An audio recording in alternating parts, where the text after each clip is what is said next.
চাচা আপনি তো দাড়ি রাখতেন না, দাড়ি রাখলেন, এই যে দাড়ি দেখতেছি। আরে বাবা, সে নাতি ভূতার জ্বালায় দাড়ি না রেখে বাড়ার কাজে আছে। দাড়ি রাখছে কার জন্য? নাতি ভূতার জ্বালায় দাড়ি রাখছে। এই দাড়ি তুমি আল্লাহ আল্লাহ রসুলের জন্য রাখো নাই। দাড়ি রাখা হয়ে যাবে খাইজনি চুলকনি যা খাইজই বেড়াবা, কিন্তু তুমি দাড়িতে নাকি পাবা না।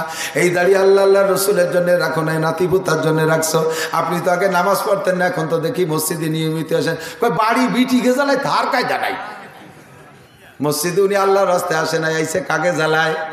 বিটিকে জ্বালায়। এর নাম হলো শিরিক ফিল ইবাদত। ভালো করে মনে রাখবেন, মানুষ মারা যাওয়ার পরে 7 দিনের দিন কোনো মিলাদ নাই। বলেন 7 দিনের দিন কোনো মিলাদ? সবাই বলতে হবে। মানুষ মারা যাওয়ার পরে 7 দিনের দিন মিলাদ আছে, 10 দিনের দিন কোরআন সুন্নাহ মিলাদ আছে, 40-এ মিলাদ আছে, জিলাপি খাই আছে, গরু জমিতে খাই আছে, কোনো কিছু নাই, সবগুলো বেদাত। এইগুলো নিষেধ করে দিয়েছে, স্বীকারও করে গেলেন জায়েজ নাই। এগুলো সম্পূর্ণ শিরক ও কবিরা গুনাহ, এগুলো বেদাতি গুনাহ। এইগুলো এই জায়গা থেকে মস্কো করে গেছেন। অথচ কয়েকদিন পরে বাড়ি যদি কেউ মারা যায়, ওই লোকটাই জানাজার ময়দানে দাঁড়ায় বলে আজকে কি বার? কয় মঙ্গলবার। মঙ্গল, বুধ, বৃহস্পতি, শুক্র, আগামী শুক্রবারে আমাদের বাড়ি মিলাদ আছে, সবাই আসবেন, দুপুরবেলা আপনারা খানা খেয়ে যাবেন। জিজ্ঞেস করা হলো তুমি না সেদিন স্বীকার করে আসলে এগুলো করা বেদাত, আজকে আবার এগুলো করো কেন? এত খরচ বরচ কি জন্য করো? কয় কি যে বুঝি, তুই আর বুঝি না তা না, কিন্তু একটু কিছু না করলে মানসি কি কয়? কতক্ষণ? তোমার গরু যাবে, ছাগল যাবে, তোমার চাউল যাবে, ডাউল যাবে, লক্ষ লক্ষ টাকা যাবে, খুদার কুসুম তুমি একটা নেকিও পাইবা না। এই খরচটা তুমি আল্লাহর রাস্তায় করো না, এটা করেছো। মানুষে কি বলবে? মানুষের মুখ বন্ধ করার জন্য, মানুষের কাছে প্রশংসা পাওয়ার জন্য।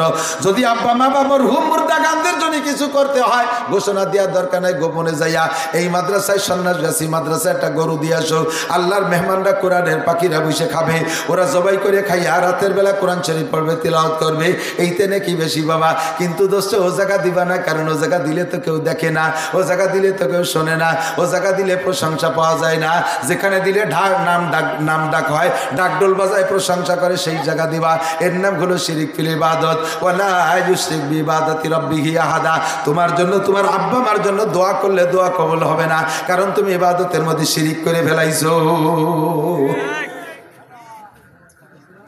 সমস্যা আছে না নাই?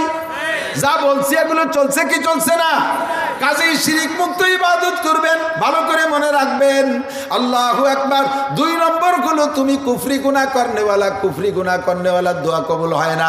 কুফরি কাকে বলে বুঝে নেন, আমার দিক তাকান। শিরিক তো বলছেন, শিরিকের আরো কিছু আছে। বাজার যেহেতু দিয়ে একটা শিরিকের কথা বলি, সকালবেলা দোকান খুলে বসছে মাত্র, এখনো কিনা বেচা হয় নাই।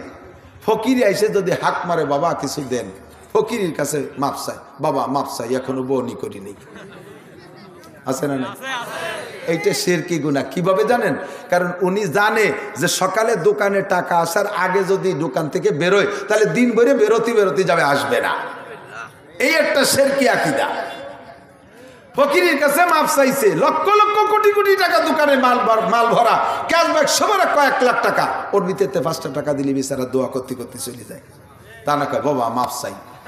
আল্লাহ কয় কোটিপতি হইয়া, এত বড় লোক হইয়া কত বড় অপরাধ করছিস বুঝছিস? ফকিরের কাছে মাপ চা লাগে। যদি এবার পয়সার মালিক না হতি, তাহলে ভিক্ষুকের কাছে মাপ চা লাগতো না, আর বড় লোক হবি। এবার ফকির কাজ দিলাম তোরে মাপ করে, তুই যেন দিনের মধ্যে বহনি করতে না পারিস, আর ভাঙ্গা দুয়া দিয়ে ঠিক। আমিও তো আসছিলাম তোর কাছে বহনি করার জন্য, আমি যেহেতু বহনি করতে পারলাম না, তুই না করলে আমার কি আসে যায়? ঠিক না? অন্য এরপরে কাস্টমার আসা শুরু হয়ে গেছে, দাম দর ঠিক করে ওখান থেকে কেনে না, পাশের দোকানেতে নিয়ে চলে যায়। আর একদল আইসে দাম দর ঠিক করে পাশের দোকানেতে কিনে নিয়ে চলে যায়। সারাদিন কিনা বেচা নাই, মুখখান বেজারে বসে, সন্ধ্যাকালে গটি বাটি গুছাই বাড়ি চলে গেছে। মাসের পর মাস চলে যায়, ঘটনা কি ঘটনা ঘটে গেল, আল্লাহু আকবার। এরপরে যে পিসাব বাবার কাছে 10,000 টাকা দিয়া পরে অনেক কান নিয়ে আইসে, পিসাবের ছবি নিয়ে দোকানে ঝুলইছে, ওলি কিনা বেচা ভালো হয়। পীর ক্যান পিরির 14 গোষ্ঠীর ও জায়গা গলায় দড়ি দিয়ে ঝুলই তুলিও কাম হবে না, কারণ ও জায়গায় এক পীরির দোয়া কবুল হয়ে গেছে। সকালে ফিরি দোয়া কবুল হয়ে গেছে, কথা কান ঠিক ঠিক না? ফকিরে 5টা টাকা দিলি খুশি হয়ে যাইতো, আর বলতো আল্লাহ আমারে তো দিনের শুরুতে 5 টাকা দিয়েছে, আমার ভাইরে তুমি 5,000 টাকা 5 লক্ষ টাকার মালিক বানায় দাও, 5 কোটি টাকার মালিক বানায় দাও। ফকিরের স্বভাব আছে, ফকিরের স্বভাব হলো জীবনেও কোনো দিন নিজের জন্য দোয়া করে না, যে তারে দেয় তার জন্য দোয়া করে। আপনি তারে 5 টাকা জায়গা 10 টাকা দেবেন, দেখবেন আপনার 10 কোটি টাকার দোয়া দেবে। অথচ যায় নামাজে বসে কোনোদিন যে কয় না জাল্লা আর বিক্ষতি ভালো লাগে না, আমারে কোটিপতি বানায় দাও, আমি আর বিক্ষেষি করতে পারবো না, ইয়া কয় না কোনো দিন। তারে যে দেয় তারে আরো বড় লোক বানানোর দোয়া করে, দেখছেন না? ঠিক না? আর সেই জায়গা যদি তুমি ফকিরের কাছে মাপ চাও, ফকির এমন দোয়া দিয়ে হাইটে যায়। এরপরে কয় কি হবে, তাহলে কি হবে?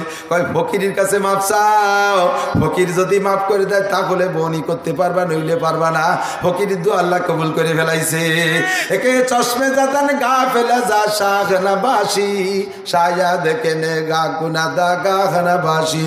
আল্লাহ যখন দোয়া করে, দোয়া কবুল করার জন্য খাতা নিয়ে বসে, ওই তোমার নামে দোয়া বা বদ দোয়া যেই করে ওইটা কবুল হয়ে গেলে ওইটা উঠাইতে খবর আছে, ওইটা উঠাইতে খবর আছে। কাজেই ফকিরের কাছে মাপ চাও। আল্লাহু আকবার। এরপরে মহির কি বলে, দোকান ঝাড়ু দেই নেই, এখন কিছু দেয়া যাবে না, দোকান ঝাড়ু দেওয়ার আগে ভিক্ষে দেয়া যাবে না।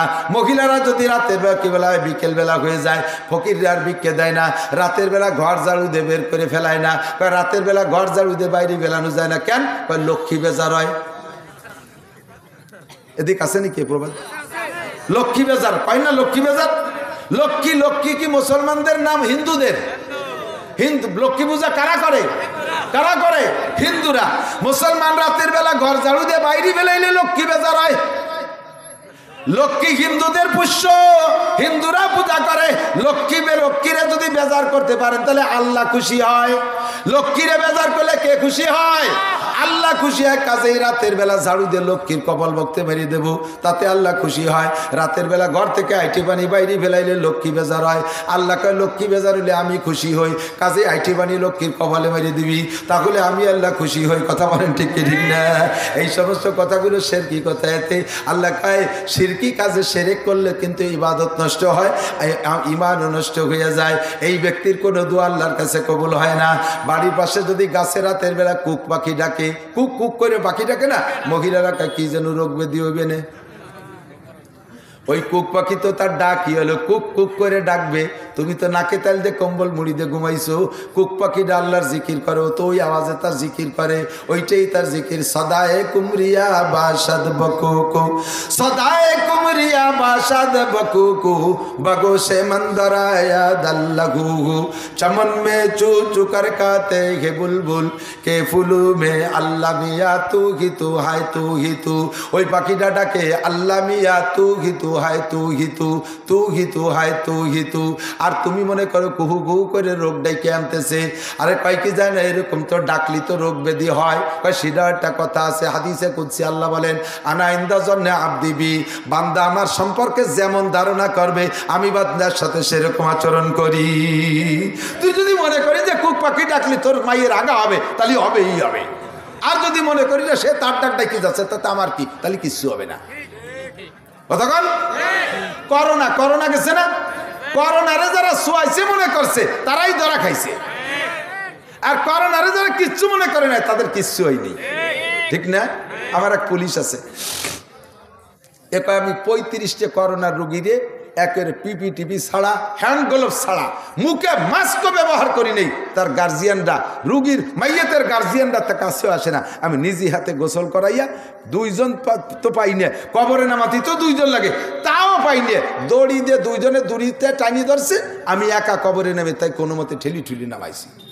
35টা করোনার রোগী কবরে নামাইছি আল্লাহর রহমতে। আমার এসপি সাহেব কয় যে এই দারোগা ওভাবে নামিও না, তোমার কিন্তু পিপি টিপি পড়ে যাও। কয় স্যার যদি করোনায় মরণ থাকে তাহলে মরবো, নাহলে কিচ্ছু হবে না।